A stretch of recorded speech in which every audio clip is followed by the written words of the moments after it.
A continuación, Quito TV. Quito TV, con el arquitecto David López, en Telesucesos, Canal 29. ¿Qué tal, amigos? Bienvenidos a Quito TV, el espacio de la ciudad, a través de Telesucesos y sus distintas frecuencias, 29.1 en televisión abierta, 73 en Extreme TV Cable, 43 en Claro TV, Canal 6 en Cable Unión, en Alfa TV, y también desde cualquier parte del mundo nos pueden seguir en streaming www.telesucesos.net, y además este programa, después de su emisión al aire, lo subimos a YouTube como Telesucesos HD. Tenemos el día de hoy la presencia del concejal Fidel Chamba, y es un gusto, concejal, tenerlo nuevamente en nuestros espacios, en nuestro espacio. El municipio de Quito, no sabemos ni por dónde comenzar, porque además existen tantos temas y algunos van quedando un poco ocultos, un poco tapados, porque vienen y salen nuevos temas, y hay cosas como lo de Solanda, por ejemplo, y por ahí quiero iniciar, que se terminan perdiendo, al menos para nosotros, porque existe poca información y no sabemos en qué quedó el tema de las viviendas afectadas, por ejemplo, en Solanda. Bienvenido. Gracias, David. Bueno, un abrazo grande a todos quienes hacen Quito TV. Un excelente y bendecido día.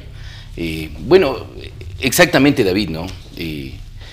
Cuando uno asume un liderazgo político, cuando uno asume una dignidad de elección popular, no lo asume respecto solamente de las cosas buenas, no lo asume con beneficio de inventario, como se dice generalmente, sino que asume con todas las responsabilidades, con todos los problemas, con todos los beneficios que se pueda tener. Uno de ellos, David, y que no es de ahora, sino de periodos anteriores también, pero sí el que asume el día de hoy, la alcaldía, así como las demás entidades, tiene la obligación de dar solución. Y en ese aspecto, una de los hitos que marca el Metro de Quito justamente es un problema que surgió a partir de finales del año 2017, inicios del 2018, fechas desde las cuales las y los vecinos de Solanda, David, comenzaron a poner las quejas respecto de las casas que se estaban hundiendo en Solanda.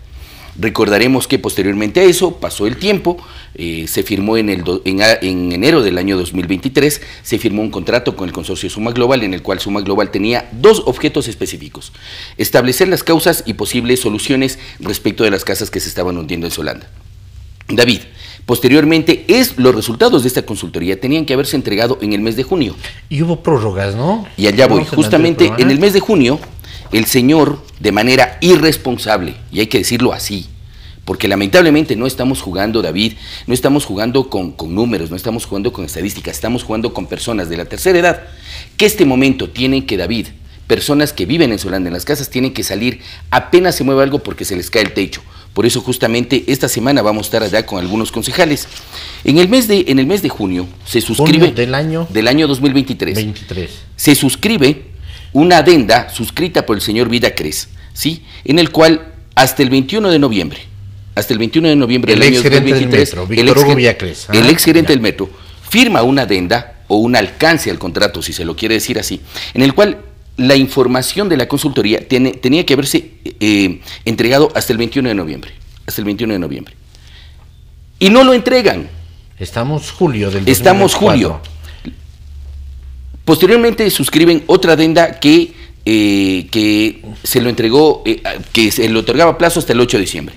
Tampoco entregaron el 8 de diciembre. En el mes de febrero, la segunda semana de febrero, el señor alcalde va a Solanda y expresa de que ya se han presentado todos los reclamos correspondientes dentro del proceso de reclamación ante la aseguradora. Hace un mes exactamente, por petición de este concejal, comparece el gerente del metro y de manera totalmente básica y totalmente, lamentablemente, con poco dolor ajeno, se nos comenta que la aseguradora no ha dado por válido los estudios del consorcio Suma Global. Y por lo tanto, entonces, ese día que el gerente tenía que dar respuestas a Quito, a Solanda, simplemente el señor alcalde suspende la sesión del metro y ya no pudo terminar de contestar. Hasta ahora, David, quiteñas y quiteños, no tenemos una hoja de ruta respecto de qué es lo que va a pasar con Solanda. ¿Cuál es la aseguradora? Es Generali. Ya, y ellos dicen, no, este servicio de consultoría, lo que ellos han determinado, simplemente no lo aceptamos. No dan validez a este estudio que tuvo un valor de más de $1 millón, $1.250.000. Simplemente la aseguradora dijo, ¿sabe qué? Yo no le doy validez a este estudio. Y usted vea ya lo que hace. En cualquier escenario, David, aquí la situación es la siguiente. El municipio de Quito es el responsable desde el punto de vista constitucional y legal, específicamente en materia administrativa, de lo que pueda pasar en Solanda. El municipio de Quito en la persona del señor alcalde. En la persona del señor alcalde como máximo representante político y administrativo, en la persona del gerente como máximo representante y como representante legal de la empresa Metro de Quito. Pero aquí la situación es que a las y los solandeños se les tiene que dar respuestas de qué es lo que va a pasar. Por cuanto, obviamente, este es un contrato que lo suscribió el municipio de Quito a través del Metro de Quito. Parece que no se ha avanzado nada. Al menos no se ha dado información de carácter oficial de absolutamente nada. No hay ni un camino siquiera. No se nos ha expresado, no se nos ha puesto en conocimiento de qué es lo que va a pasar. Pero ¿por qué es importante, David, esto? Porque los 2.000 y pico millones de dólares que cuesta el Metro de Quito no los terminamos pagando solamente las y los quiteños. Recordemos, estimado David, que más o menos 750 millones es lo que el Estado Nacional, es lo que el gobierno nacional pone dentro de los 2.000 millones de dólares para construir el Metro de Quito.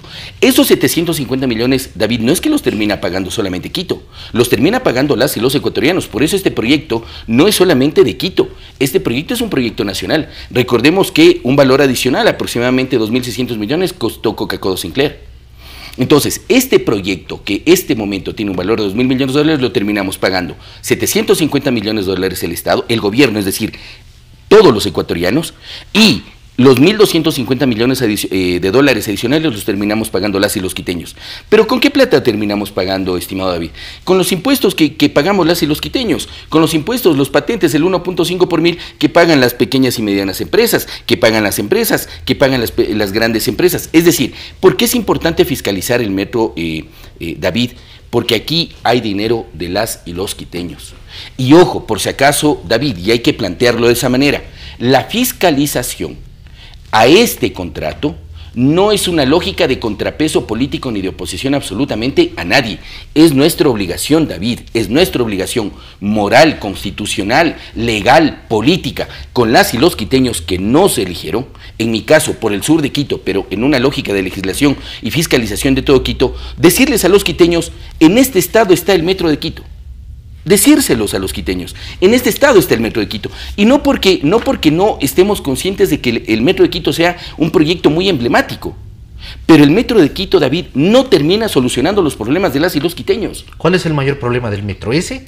No termina solucionando, aparte de todo lo que tiene, falta de mantenimiento, baja ejecución presupuestaria. Baja ejecución presupuestaria. Este es el contrato, David, este es el contrato suscrito entre el municipio de Quito y Metro Medellín. Tiene un valor de más de 200 millones de dólares. 200 millones de dólares ¿por cuántos años? Por 6 años. Por 6 años. David, esto le sumas a los 2.000 millones de dólares, 2.200 millones.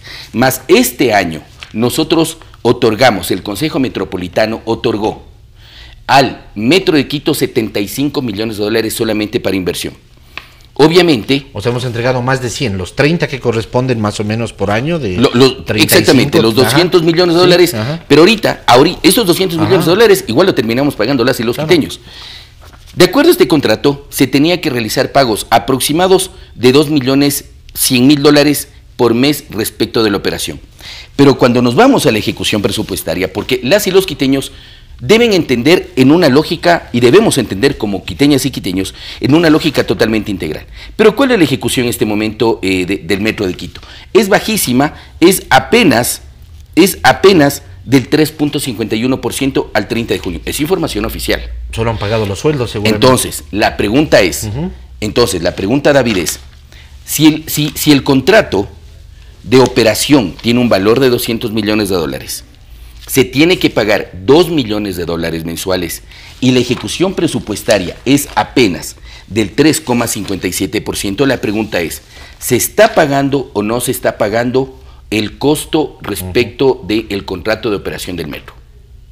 Adicionalmente a esto, recordemos hace 3 semanas, David, que el Metro de Quito sufrió en la mañana, el servicio se lo dio aproximadamente entre 10 y 13 minutos.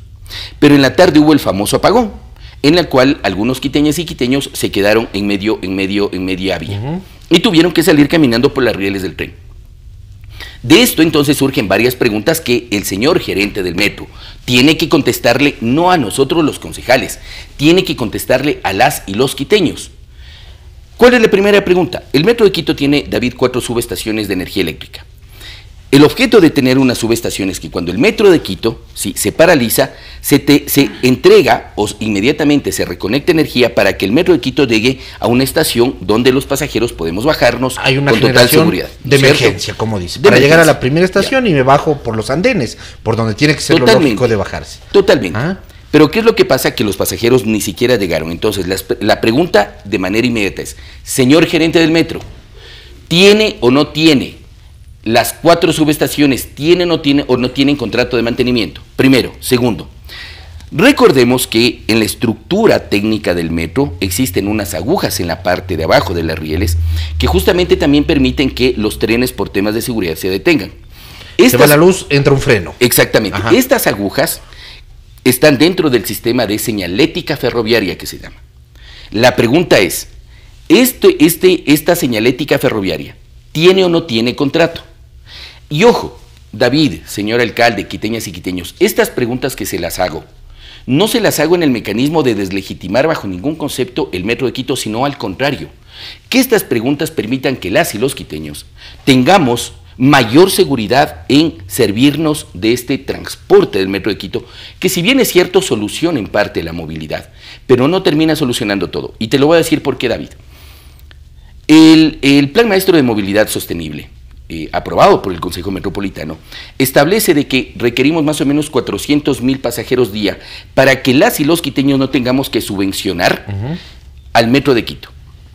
El señor secretario de Movilidad, de una manera totalmente asombrosa, por decirlo menos, plantea el siguiente principio, que todos los mecanismos de transporte son hechos para poder servir en 4 y 8 años. Es decir, los quiteños vamos a tener que esperar 4 u 8 años para que podamos llegar a la curva de equilibrio y de tener 400,000 pasajeros día para que las y los quiteños no tengamos que subvencionar con 75 millones de dólares al año. Cuando no se ha hecho todavía reorganización de frecuencias, se sigue perdiendo el tiempo. Entonces, caminamos allá. Entonces, claro. ¿Cómo alimentamos los 400,000 pasajeros día? En primer lugar, con un principio que se denomina la reestructuración de rutas y frecuencias. El 9 de junio, de acuerdo a la ordenanza 17-2020 y 46-2022, reformatoria, esta es la primera, establece que al 9 de junio el municipio del Distrito Metropolitano de Quito tenía que ya tener la reestructuración de rutas y frecuencias, especialmente en las troncales de servicio de transporte. Y no está. Y lo digo aquí, David, lo digo frontalmente aquí, como lo dije en el Pleno, no tenemos la reestructuración de rutas y frecuencias. ¿Eso es una crítica? Sí, es una crítica al señor secretario de Movilidad, al señor alcalde, al señor gerente del Pero metro. no les gustan las críticas. Ahora, Y dirán, Fidel Chamba quiere ahora ser alcalde. Seguramente, ¿no? Porque así te deben decir. Ajá. por si acaso, Ajá. no lo hago porque tenga aspiración de nada. Lo hago porque es mi responsabilidad moral, contigo, David, con las pequeñas y medianas empresas, con el sector empresariado, con aquellos que tienen una tiendita y que compran los dulces y que pagan impuestos a través de las empresas. Es decir, es mi responsabilidad moral, porque para eso nos eligieron, las y los quiteños eligen a los políticos para que den respuesta de las necesidades. Entonces, pero adicionalmente a eso tenemos otra situación. El Metro de Quito no es una lógica de fiscalización para crítica política de nada. La fiscalización del Metro de Quito es porque este proyecto tiene un costo de 2,000 millones de dólares y esa plata la tenemos que pagar las y los quiteños. Tú, David, que nos está acompañando atrás de cámaras, que nos están acompañando aquí en el medio de comunicación. Entonces, David, es por esto que nosotros estamos haciendo el proceso de fiscalización. Pero este es un tema. Recordemos, y David, muy gentilmente que tuviste la bondad de invitarnos acá, recordarás que yo había puesto sobre la mesa. Para la construcción del metro se requirieron aproximadamente 131,000 toneladas de acero que fueron comprados a Delca. Pero mira, el consorcio Acción Odebrecht compró por 118 millones de dólares a una empresa que se llama ERSI. ERSI compró por 100 millones a Delca. Es decir, si Acción Odebrecht compraba directamente a Delca, había un valor Hay un de ahorro. intermediario en el camino. Entonces, ¿dónde está la fiscalización? ¿Por qué no puede fiscalizar Y además que es una empresa ecuatoriana, porque si no tenemos el acero aquí, un intermediario nos está ayudando a traerlo, a importarlo, mira, tendría algo de lógica. Y por supuesto, esta relación contractual es entre privados, por supuesto que es entre privados, pero lo terminamos pagando las y los quiteños. Entonces, mira, David, la fiscalización del metro no es un tema de crecimiento político de nadie, esto no hay que politizarlo, esto hay que manejarlo técnicamente como se lo está demostrando aquí. El Metro de Quito tiene que ser permanentemente fiscalizado porque es un proyecto de movilidad que va a estar dando uso los quiteños permanentemente. Y si las y los quiteños pagamos impuestos y estamos utilizando permanentemente el Metro de Quito, los concejales tenemos la obligación de fiscalizarlo permanentemente. Es así como se debe plantear las cosas, estimado. Así es. El miércoles pasado yo tenía que hacer una gestión en el municipio de Quito, en el centro, porque además, eso es otro problema, solo se lo puede hacer ahí. Y claro, yo salía de aquí, de la Loya Alfaro y Granados, dije, a ver, me puedo ir en el metro, porque en el centro no encuentro tal vez dónde estacionar. Es muy difícil. Pero de aquí a una estación del metro, no, decidí irme en carro. Porque además no tengo al lado de las estaciones tampoco dónde dejar el carro y después tomar el metro. Es el problema. No mío, sino seguramente de muchos, de muchos quiteños y no quiteños. Justamente la reestructuración de rutas y frecuencias y la alimentación que se tiene que hacer de 400,000 pasajeros día, no solamente conlleva la reestructuración de rutas y frecuencias, sino en qué medida los buses, taxis, servicios particulares tienen playas de estacionamiento mínimo de manera inmediata para que las y los quiteños podamos bajarnos y tomar de manera inmediata el metro. Claro, temporales, ¿sí? ¿No? Temporales de 1 minuto, 2 minutos, un minuto que tú te bajas y te subes al metro. Pero ni siquiera se ha podido articular el metro con el trole, con la ecovía, que son transporte municipal. Vamos allá, el famoso Sistema Integrado de Recaudo, el famoso SIR. A ver, el señor secretario de Movilidad nos comenta que se está llevando adelante de manera paralela el Sistema Integrado de Recaudo y también la reestructuración de rutas y frecuencias. La pregunta es, ¿se está analizando una tarifa de 0,60 centavos en el marco del Sistema Integrado de Recaudo cuando ni siquiera tienes solucionado la reestructuración de rutas y frecuencias? La información que se nos dio cuando compareció el gerente del metro, nos decía que están creando 13 vías transversales al eje del metro. Pero la pregunta es, ¿cómo están llegando a una tarifa de 60 centavos? Pongámonos en los zapatos de cualquier persona, de aquellos que viven en Pintag o en Cotocodao, o en Cotocodao o en Conocoto. Para salir a coger una primera estación del metro, la línea que podría llevarlos de manera directa es de Conocoto directamente al Playón de la Marín. De la Playón de la Marín tendrían que subir caminando directamente a San Francisco. El tiempo, para aquellos que obviamente trabajamos el día a día, significa que tú no puedes perder ni darte el lujo de caminar entre 20 y 30 minutos para coger el metro. Entonces, la pregunta es, el sistema de reestructuración de rutas y frecuencias tiene que observar absolutamente todo esto, ¿sí? Entonces, no se trata de decir solamente que el Metro de Quito es un proyecto emblemático, lo es, David, pero obviamente no deja, más bien, en esa misma línea de ser un proyecto emblemático, deja de serlo si no me está brindando servicio a mí, al quiteño a la quiteña que vive en Catsuquí de Velasco, que vive en San Juan de Turubamba, que vive en Turubamba de Monjas, que vive en Guamaní Alto. Nomás en San Carlos, ¿no? Mira, caso concreto, exactamente aquí donde está el canal, digamos, ya no tienen cómo llegar al metro. Las personas que viven, sí, aquí en San Carlos. Te pongo un ejemplo más práctico, a 10 minutos del municipio del Distrito Metropolitano de Quito, El Placer Alto, porque eso sí te digo, parte de construir una política, una nueva forma de hacer política, justamente recorrer las necesidades in situ, en el sitio. Entonces, en El Placer Alto, las personas que viven en La Chorrera, yo hago ciclismo de ruta y muy de mañana siempre subimos por ejercicio. Los que viven en La Chorrera del Placer Alto más arriba, David, ¿cómo se interconectan con el sistema del metro? Las personas que viven en San Juan de Turubamba o en Turubamba de Monjas, que prefieren coger la ruta por toda la Simón Bolívar y llegar a Calderón, a donde trabajan, por ejemplo, ¿sí? Entonces, la pregunta es, ¿vamos a seguir subvencionando al Metro de Quito? Segundo, ¿cuándo va a estar lista el sistema de ruta, la reestructuración de rutas y frecuencias? ¿Cuándo va a estar listo la interconexión entre la empresa pública de pasajeros, el trole y la ecovía con el Metro de Quito? Entonces, son preguntas que las hacemos no por fastidiar a nadie, David. Son preguntas que las hacemos porque es nuestra obligación moral con las y los quiteños, justamente poder poner sobre la palestra y decirle, señor alcalde, el ejercicio de apoyo que podamos hacer los concejales en pro de tener estas acciones, con todo el gusto del mundo. Pero y si no, igual tenemos que ponerlo sobre la mesa a manera de crítica y no de contrapeso ni de oposición para que se puedan tomar soluciones. Ante eso parece que el metro no estaba listo para ponerlo en funcionamiento. De hecho, porque todo se habla, ¿no? Ahora se dice, estábamos estudiando cuál sería la tarifa unificada, estábamos estudiando cuáles serían las rutas y frecuencias, estábamos estudiando. Entonces no estaba todo listo. Estaba la circulación. No sabemos si hay subestaciones de energía, si tienen mantenimiento, las subestaciones, si hay mantenimiento del metro. Totalmente, mira. Y esto hay que decirlo no por fastidiar a nadie, hay que decirlo para que se tomen los correctivos necesarios y las y los quiteños tengamos un servicio de calidad, seguro, en el cual nos sentamos seguros de subirnos y que no nos vamos a quedar en media parada justamente y bajarnos por las rieles caminando.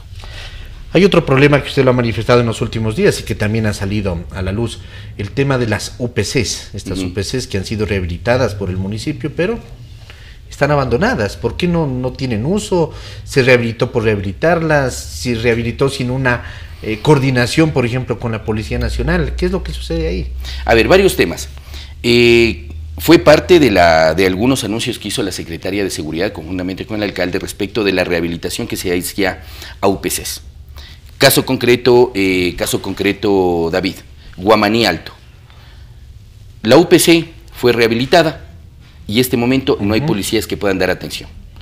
Fue rehabilitada y, tal cual tú has visto en el Twitter o en el X, he solicitado a la Secretaría de Seguridad que se me informe los contratos, cuál fue la planificación, en qué estado está la coordinación, porque tampoco esto podemos culpar a la Policía Nacional. Cuidado, esto fue un proyecto del municipio del Distrito Metropolitano de Quito. Y por supuesto, en esa lógica, si las y los quiteños estamos invirtiendo en rehabilitar UPCs, la pregunta mínima que debo hacer es cuál fue el nivel de coordinación de la secretaria con la Policía Nacional para que estos UPCs que ya están rehabilitados puedan justamente estar permanentemente habitados por los policías y tener una fuerza de reacción inmediata. Claro, lo básico. ¿Van a poder ustedes ocupar las UPCs? Sí, señor. Yo le rehabilito. No, señor, la policía. O sí, pero la de Guamaní no, qué sé yo, la de Monjas sí, ¿no? Entonces, vamos primero por la de Monjas, prioridad la de Monjas. Caso concreto, jardines de cárcel. Ajá.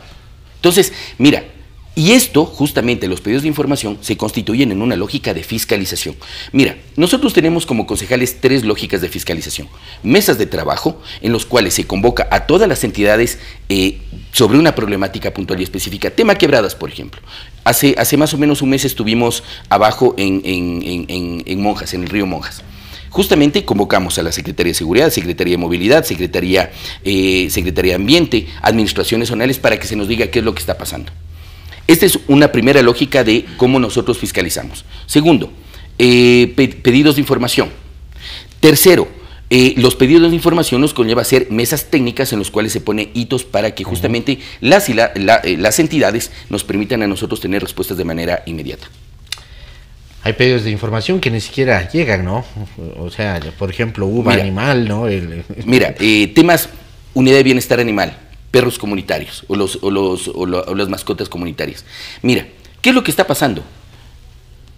Yo he solicitado algunos pedidos de información a la Unidad de Bienestar Animal respecto de cuál es el procedimiento etológico. ¿Qué es el procedimiento etológico? Una vez que la Unidad de Bienestar Animal toma una mascota de la calle, un perro comunitario, lo llevas a la Unidad de Bienestar Animal. El procedimiento etológico es la evaluación médica que tú haces, psicológica, física de la mascota. Y tú dices, bueno, esta mascota o este animalito tiene que entrar a un proceso de rehabilitación médica, rehabilitación psicológica, lo que sea. Hemos solicitado. Y muy al contrario de lo que se creería que las entidades tienen que decir, señor concejal, mire, aquí está la información. Entramos en una lógica en la cual los concejales, al menos los que fiscalizamos, entramos en una lógica en los cuales lamentablemente terminamos siendo oposición y no puede ser así. La fiscalización es una lógica de oposición, David. La fiscalización es una lógica de un mandato legal y constitucional que tenemos las y los concejales con nuestros mandantes que son los que votaron por mí. A los políticos tenemos que exigirle, las y los ciudadanos, a los políticos tenemos que exigirle que den respuesta de nuestras necesidades. Señor concejal, gracias por estar aquí. Siempre nos falta tiempo, le seguiremos invitando. Hace 15 días lastimosamente usted también tuvo que suspender porque les llamaron tempranito a una reunión y no pudimos conversar, pero bueno, seguiremos haciendo citas, por supuesto, en este espacio para que pueda seguir manifestando qué es lo que sucede y que se entienda, como usted dijo en la parte final, que la fiscalización no es un molestar, la fiscalización es el dar un seguimiento y si existen los documentos de respaldo, simplemente aquí está, perfecto, seguimos, ¿no? Y no ha pasado nada. Totalmente. Señor concejal, gracias por David, estar aquí. muchísimas gracias. A la orden. Gracias. Amigos, el concejal Fidel Chamba ha estado el día de hoy aquí con nosotros, concejal del Distrito Metropolitano de Quito. Que pasen bien, felicidades. Las opiniones vertidas en este espacio por la producción y dirección del programa son de exclusiva responsabilidad de sus autores y de quienes intervienen en ellos.